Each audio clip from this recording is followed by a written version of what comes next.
You need to ask questions. When things are happening in your family that shouldn't happen, ask questions. You notice that young girls in your family don't get married. You see 2, 3 girls, young ladies, beautiful ladies, not married. You need to ask questions. Why are they single? Why are they still single? Why are they not married? Why are they not in their husband's house? You see some families, you see about 3, 4 people are barren, no children. Ask questions. A pattern of poverty. There are families that the enemy vowed nobody in this family will build a house. Some families, the devil vowed nobody in this family will buy a car. Some families, the devil vowed nobody in this family will rise, nobody will get married. Even if they get married, they go through a divorce. So you see siblings, about 4 people in the family divorced. Is a pattern. So stop ignoring patterns. That's what I just want to tell you. Stop ignoring patterns. When you notice a pattern in your life, see, when I'm talking about patterns, negative patterns, it could be in your personal life. It could be in your family. Sometimes it runs in family. Sometimes it runs in a person's life. You notice that certain things happen to you, in a particular way, particular season. You see a pattern in your life, pattern of disappointment, a pattern of rejection. People always reject you. You apply for things, they reject you. Others go and they are accepted. When you go, you are rejected. Something is wrong with you. It's a spiritual problem. You need to deal with it. All right? Wherever you go, people reject you. People don't like you. I'm not saying that everybody will like you, but a great part of people should like you. So if everybody dislikes you, something is wrong. All right? The Bible says if a man pleases the Lord, if a man's way pleases the Lord, even his enemies will be at peace with him. So everybody cannot hate you at the same time. So if you notice a pattern of disappointment, a pattern of sickness, you always get sick at a particular time, something is wrong with you. So, but I want to focus more on family patterns. Please, if you are listening to me and you notice that in your family, that there's a pattern in your family, especially if you are the first son, because this pattern always focuses on the first son in a family. If you are the first son in your family, the enemy is focused on you. If you are the first daughter in your family, the devil is focused on you. Yes. So that's why every family should raise an altar of prayer and deal with patterns. If you notice a pattern of death, untimely death, people don't live long. A pattern of, miscarriage, people always have miscarriage. Something is not right about it.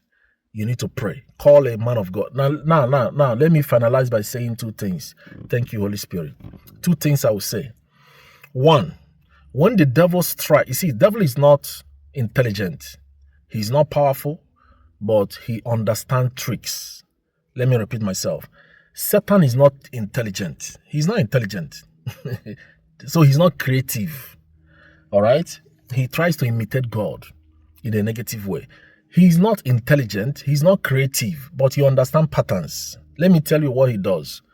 When he strikes a family in a particular area and he succeeds, he strikes a second time in that area, he succeeds.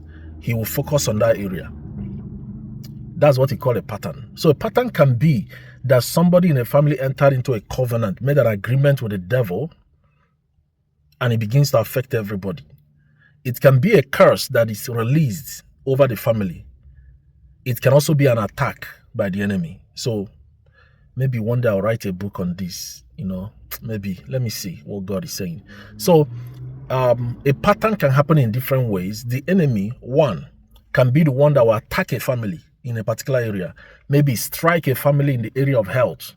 One person will have cancer and die.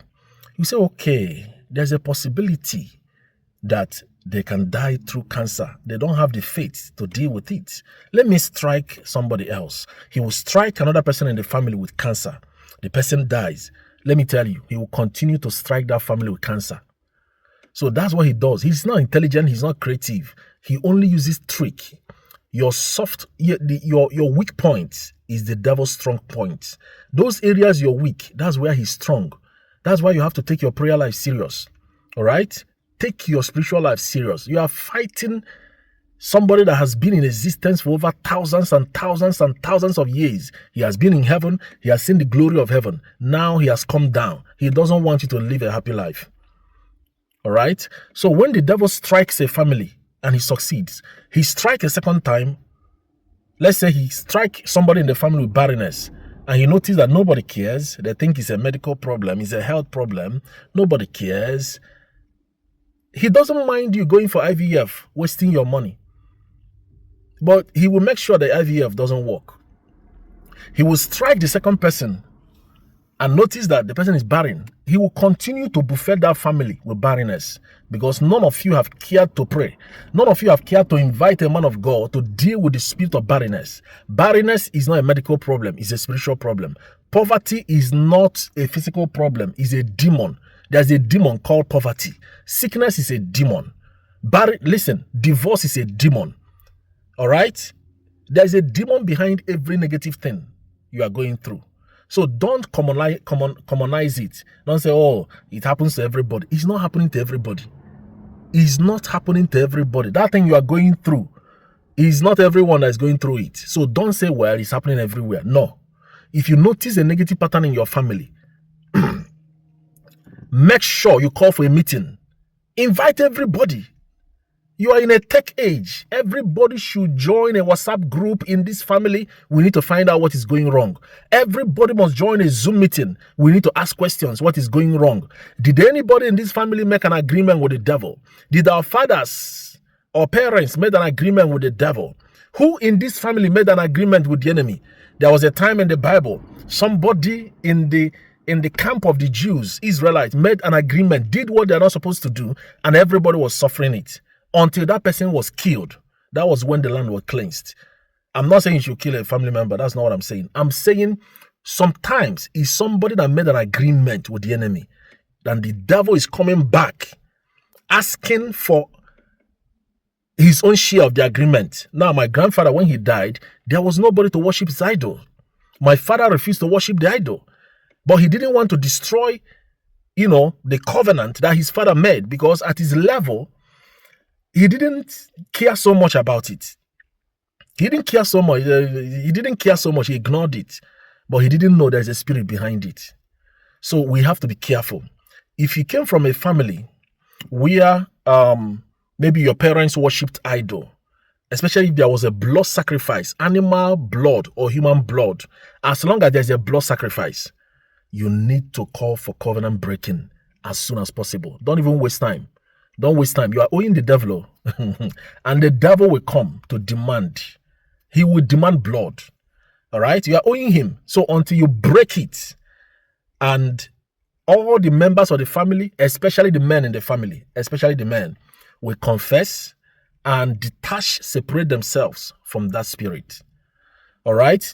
What else do I have to say? Holy Spirit, is there anything I'm missing? Oh, okay. Maybe if there's something else, I'll do part 2. Stop ignoring patterns. If you notice that there's a pattern, deal with it as soon as possible. And let me end by saying this. I didn't say just pray about it. I said break it. Prayer does not stop patterns. Breaking stops it. You have to break it. You have to break it. That's when you put it to an end. God bless you.